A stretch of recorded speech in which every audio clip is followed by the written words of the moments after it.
Have you ever wanted to play a samurai in Dungeons and Dragons 5th edition?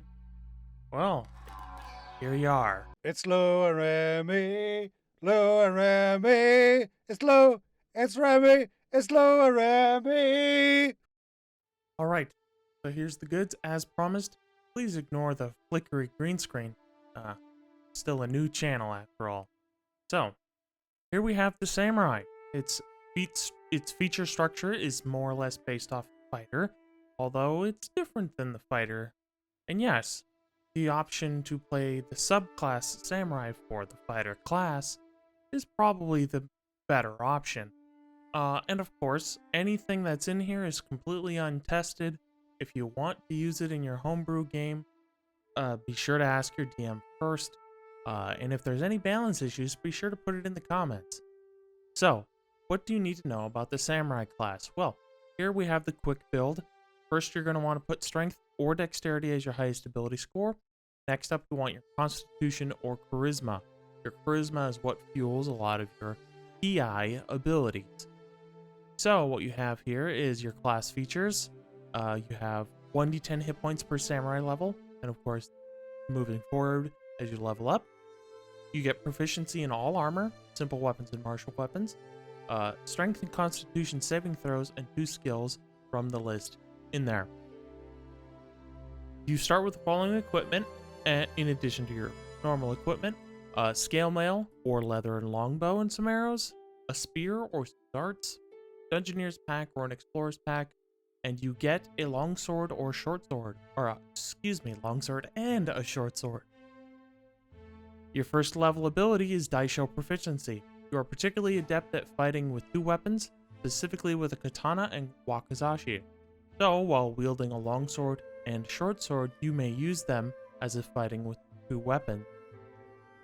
Additionally, you can add your ability modifier to the damage of the second attack, of course, while fighting with 2 weapons. Now that normally disrupts the normal 2-weapon fighting system, where you need either the dual wielding feat or just light weapons. Your second first level ability is Ki Smite. You give out a great cry, and it invigorates you in combat. You shout as a bonus action, granting you a bonus to attack and damage rolls on your next melee weapon attack equal to your charisma modifier, minimum of +1. And once you have shouted the number of times shown for you on the samurai level in the Ki Shouts column of the samurai table. Just getting this video recorded right now, I need to add the samurai class table to the actual homebrew itself. We'll be getting that done soon. Second level ability is the Yaijutsu Master. You become adept at Yaijutsu, a fighting technique that lets you draw and strike in the same motion. You may add double your proficiency bonus to the attack roll of the first attack in combat. And then you get your 3 archetypes at 3rd level, choosing from the various Bushido Mastery. Your ability score improvements are structured the same way as the fighter class, where you get it at 4th, 6th, 8th, 10th, 12th, 14th, 16th, and 19th level. And of course, you cannot increase your ability score by more than 20 using that feature. You can get it higher with a few other things like magic items. And then of course you get the extra attack feature with the same structure as the fighter class, where you get at 5th level, an additional one at 11th level, and a 4th one at 20th level. Then you get your stare down ability.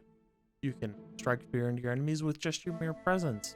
You have advantage on charisma intimidation checks, and additionally on a successful intimidation check against a target that you are engaged with in melee combat, or just combat in general, that creature becomes frightened of you until the end of your next turn. Here is your Bushido Mastery abilities. Or should I say, your Bushido Mastery. So you have Master of the Blade. This is a subclass that focuses on Yaijutsu. So first off, you have Dextrous Strikes. Beginning when you choose this archetype at 3rd level, you can use your dexterity instead of your strength when it comes to the attack and damage of your longsword. With unarmored defense, also at 3rd level, your armor class equals 10, plus your dexterity modifier, plus your charisma modifier.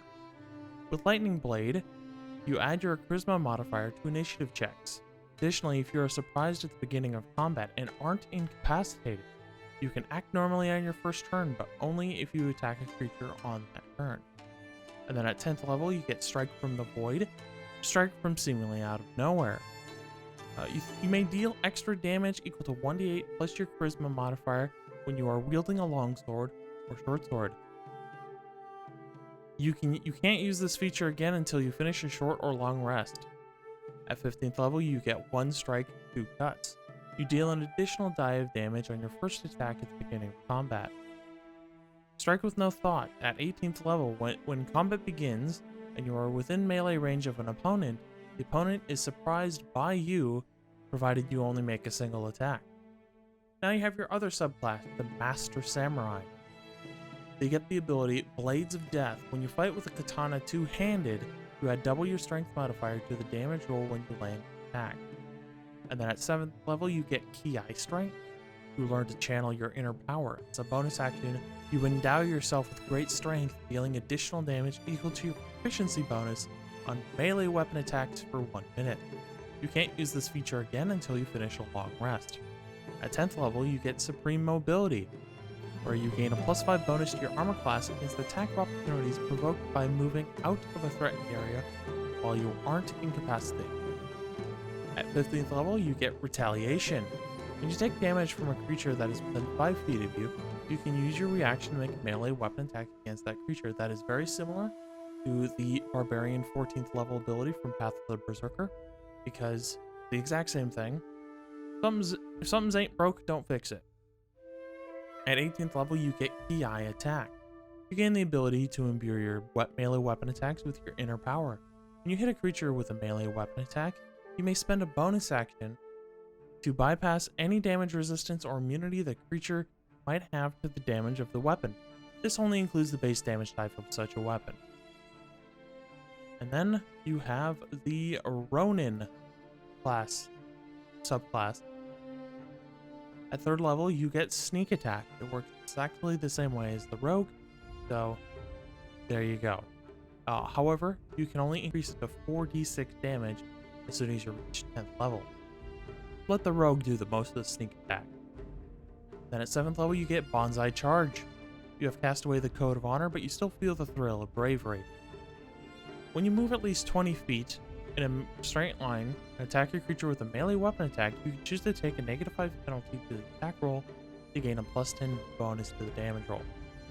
10th level, you get Precise Shot. If another enemy of a creature is within 5 feet of it, and that enemy isn't incapacitated, and you don't have disadvantage on the attack roll, you gain advantage on the attack roll when using a ranged weapon. Kinda helps with the sneak attack.